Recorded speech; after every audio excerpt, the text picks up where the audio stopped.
So you worked for the CFL team in Ottawa for a while, and I don't think too many people remember this logo at all. Sorry, I'm not doing a very good job of getting it on camera. I see it. Do you remember the Ottawa Rough Riders wearing that woodpecker logo in the last 3 years of their existence? 94, 95, 96. I think you were there when they were the Renegades. Am I right? I was Renegades 04 and 05. But, I mean, look, if you know Ottawa football history and working the front office and in a PR capacity, I knew all about the logos. I knew all about the ups and the downs and more downs and more downs that franchise endured. And absolutely, there was stuff still around the office, you know, when people dug for stuff and finding old media guides and that kind of thing, you'd see that logo around. Just like you see the Renegades logo around sometimes. We'll get to that in a moment. You'd predicted that we were going to see a giant sell-off by the Toronto Blue Jays, and it's one after another. It's happened over the last few days. How weird do you think it must have been for Dalton Varsho? First of all, he goes to Houston on the Blue Jays jet, and then while he's at the stadium, he gets traded and has to switch and play against his old teammates that night. Yeah, think about that for a minute here, Brendan. Like, for the last 3 or so years, you're a Toronto Blue Jay. You know that you might get traded. But then you arrive in Houston, you're in the visitors' locker room, you get a tap on the shoulder from the GM. Hey, can I talk to you from somebody? You've been traded. Okay, to who? The team down the hallway. Like, literally. Colson, what do we, for those watching on the stream, Dalton Varsho left the visitors' locker room at Minute Maid Park and walked, 200 meters down the hallway into the home locker room. And then later that night, he comes out in a brand new jersey, only to walk out into the outfield. And who does he run into but Nathan Lucas and George Springer, and they exchange a hug. Like, fellas, 3-4 hours ago, we were in the same locker room. Now we're going to play against one another. Pro sports, man. Like, it's just wild how it can all go. It's not as cool as Danny Jansen catching his own at-bat in that game that was weather delayed when he was with the Blue Jays, and then he moved to, I think it was the Red Sox, and then he was on the other team for the next game, and he caught his own at-bat. My wife explained it all to me. It sounded really cool. Right. But you told us last week you thought that for sure it was inevitable that Kevin Gausman would be traded because of his expiring contract. Yeah, and lo and behold, a day before the deadline, Gausman off to Chicago, where, Brendan, his first start with the Chicago Cubs will be against, drum roll please, Los Blue Jays de Toronto. Oh, I didn't see that. Yeah, so it's just incredible, again, how baseball works. So often we think about these guys and what they've done. Kevin Gausman, numbers-wise, will go down as one of the top 5 Blue Jays starting pitchers ever. Like, by basically any trick. Obviously, Halliday's number 1 and Dave Steeb's in the conversation. But 5 years Kevin Gausman was a Blue Jay. He was outstanding, of course, part of the World Series team. And I remember interviewing Kevin when he first got to his first big league spring training with the Jays and having a lengthy conversation and talking about his wife, Taylor, and, having young kids. Like, those kids grew up in Toronto. Like, what they knew was the Blue Jays. And Kevin's wife, Taylor, has been pretty emotional over the last couple of weeks. End of a chapter. 5 years is a long run in a place anywhere in pro sports. But then, especially when you're raising a young family, they basically, those kids grew up at the ballpark. I appreciate what Gausman said. He said, look, this isn't the end in Toronto, because when I retire, I'll be around. I'm coming back to, be a presence. So from an alumni standpoint, he wants to be a Blue Jay through and through.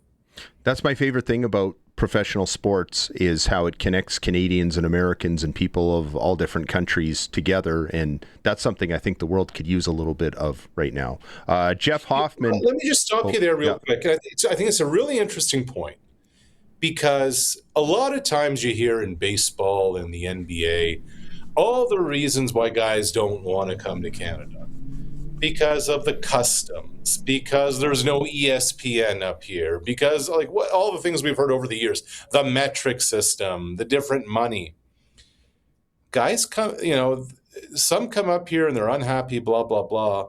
or they come in open-minded and they leave and they rave about the experience and they tell people. Often what ends up happening is a Canadian team will trade for somebody to bring them in or draft them. And then a player who had no interest in signing a free agent long-term deal anywhere, anything to do with Canada, kind of looks around and says, this is amazing. I am going to spend some time here. The latest example, Jose Barrios with the Blue Jays, Kyle Lowry with the Raptors. On and on we can go about guys who didn't think anything of it, of being up here in Canada, and then they get a taste of it, and they're down. And you see a lot of even the Winnipeg Jets, who are supposedly the most undesirable Canadian market to go to in any sport, and they managed to re-sign a lot of American players. That part always amazes me too, once they get up here and see how good it is. Jeff Hoffman, rightly or wrongly, fairly or unfairly, will always be remembered for that one World Series pitch, won't he? It's the nature of the beast. And Brendan, look, the metrics are what they are. The results before and after, he's, turned into a seventh, eighth inning guy. But Miggy Rojas with a dislocated rib in the ninth inning with the Blue Jays 2 outs away from winning a World Series, the 9-hole hitter hitting that bomb off Jeff Hoffman will define his time in Toronto. And that's the nature of professional sports. That's just how it's going to be. And Hoffman appreciated his time here. He was sad to go, all those things. But ask anybody in Philadelphia on the flip side of that. Up here we talk about Joe Carter in 93 and how memorable it was. Go to Philadelphia and ask somebody about Mitch Williams. It wasn't a walk-off to win it, but it ended up being the walk-off to really, in a lot of ways, lose it. And it's, as my new podcast partner, shameless plug, Josh Donaldson would say, it's not the try-hard league, man, it's the get-it-done league. And in the biggest spot possible, Jeff Hoffman did not get it done. And that is what his memory is going to be for a legion of Blue Jay fans, understandably so. Just think about maybe the greatest career Montreal Expo pitcher of all time, Steve Rogers. Nobody really remembers that he beat... I forget who the really good pitcher was for the Phillies twice in the playoffs that season, and but he gave up on Blue Monday, so that's what everybody in Montreal remembers. I guess this is the end of the World Series era, Blue Jays. It just kind of came and went. You could blink and you would have missed it.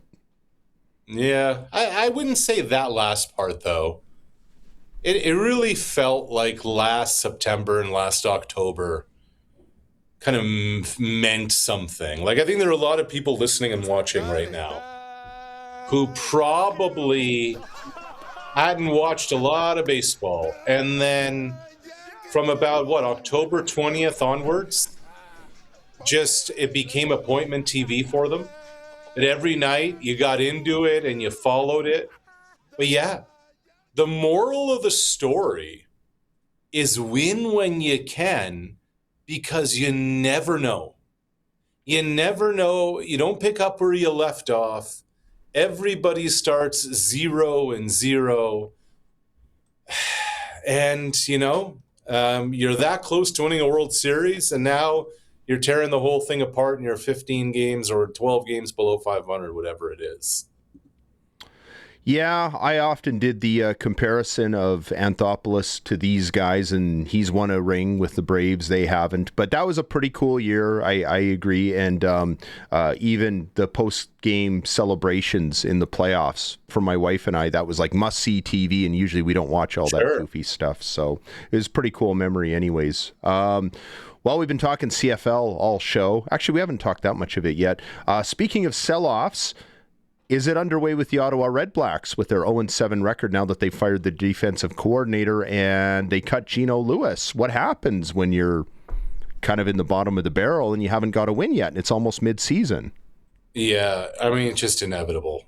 It's just inevitable. Ryan Dinwiddie had some pointed comments on Ottawa radio today, just saying, inferring with the firing of Will Fields that he was trying to get his defensive coordinator to change things up and do things differently, and it just wasn't happening. He wants the players to stop thinking all the time out there in the field and just reacting and playing with instincts.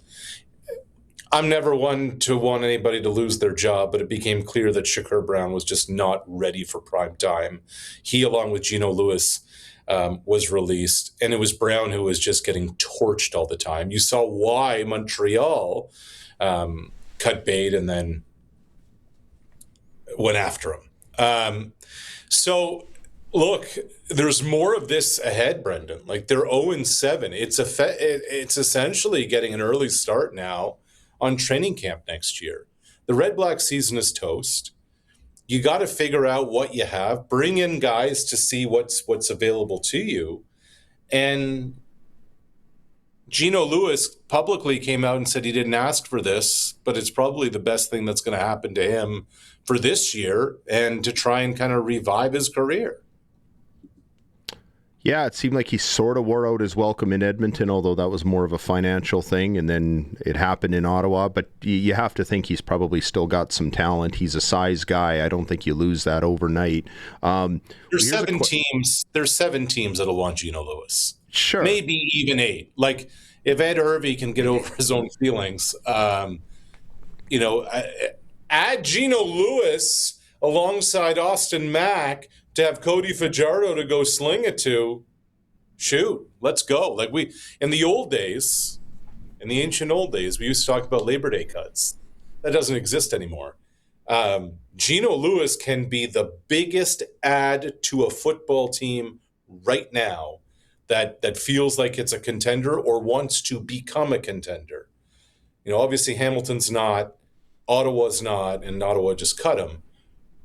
If I'm BC, I even entertain it. Nathan Rourke was taking first-team reps today. Give Rourke another weapon to work with. I see 20-1 BC Lions as real value right here for a Grey Cup run. So I just think Geno Lewis adds a lot, knows the league, knows what it takes to win. On and on it goes. He'd be a valuable add anywhere. Could create some nice drama and a nice soap opera story if he lands in Edmonton, but we'll see. Yeah. I want to get your thoughts because if Ottawa loses here on Friday, they're going to be 0-8 and almost halfway through a season. Now, no team has ever gone 0-18. Do you think we're at a point that there's a 50% chance that it could happen?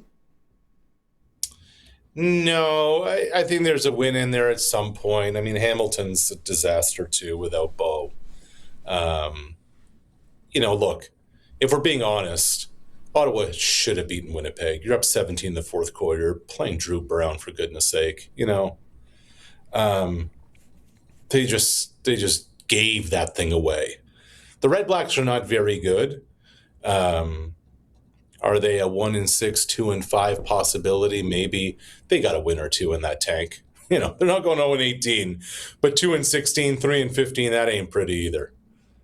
I don't even think they're a bad football team, to be honest. Well, okay, they're a bad team, but I don't think they're that bad. They just find different ways to lose every week. One week they can't score in the red zone. The next week it's their short yardage offense. Then it's their short yardage defense. Usually there's one glaring issue that you can address, and it just doesn't seem to be the way with these guys. They lose in so many different ways. It just fascinates me. They're a But that's what makes you a bad football team, when you're that bad in so many different areas. What I meant was they have some talent there, and they have some pieces. They should be better than they are. And yes, they're a dreadful football team. Well, Bill Parcells said you are what your record says you are, and their record's pretty bad right now. So, Chad Kelly, do you think he's going to play this week for the Argos, their first home game this year? I do. Coming off the hit, coming off the bye, the indication that's been given is that Kelly's a go. And I didn't think it was a dirty hit. I didn't think he should have been fined. Sankey's been in the league a long time. He's not a dirty player. He had no track record of it. And so, yeah, I'd expect Chad Kelly to absolutely go this week. One thing I'd be curious to hear your thoughts on, because I know we talk about the league as a whole, and there's been so much chatter about the rule changes that have happened already and the rule changes that are still coming, and they're going to be a lot more drastic next year than they were this year. The modified rouge, I'm on board with it. I'm glad they did it. I love the fact that when Liram Haralahu missed that kick in Hamilton, the game was just over because he missed it. There wasn't a rouge. Yeah, you're not just going to overtime or whatever. But then I watched the Ryder game in Edmonton. I watched a few other games. Like when Alex Hale missed the kick, I watched the return man get out of the way, watch it clunk off the ground, and roll out the back. And that was the end of the play. And I thought, I don't know, something's missing here. It's like I'm almost getting cold feet with all this. What do you think? Okay, so I'm having a hard time understanding the rationale that there will be no more missed field goal returns for touchdowns. I'm a Minnesota Vikings fan. I still can see 2007, the Chargers. I think it was Antonio Cromartie. And I was just going to say Antonio Cromartie. I know exactly what you're talking about. Yeah. Like if it's a long field goal, if it's a 55-yard field goal, sure, and the goalposts are the back of the end zone, why not put a dude back there? That if the kick ends up being short, it's almost like a kickoff, return that sucker. Will there be fewer of them? Yes. Fewer opportunities? Yes. It does not eliminate it. And let's be honest, this year just feels like there have been more missed field goal returns for touchdowns than ever before. So I'm with you. When Haralahu missed that field goal, the game should have ended there. That's not the spirit of the Rouge. That's not what the Rouge is all about. And I really believe that we're still going to have a missed field goal return for a touchdown either next year or the year after. And then what will people complain about? That's what I really am fascinated by, Brendan.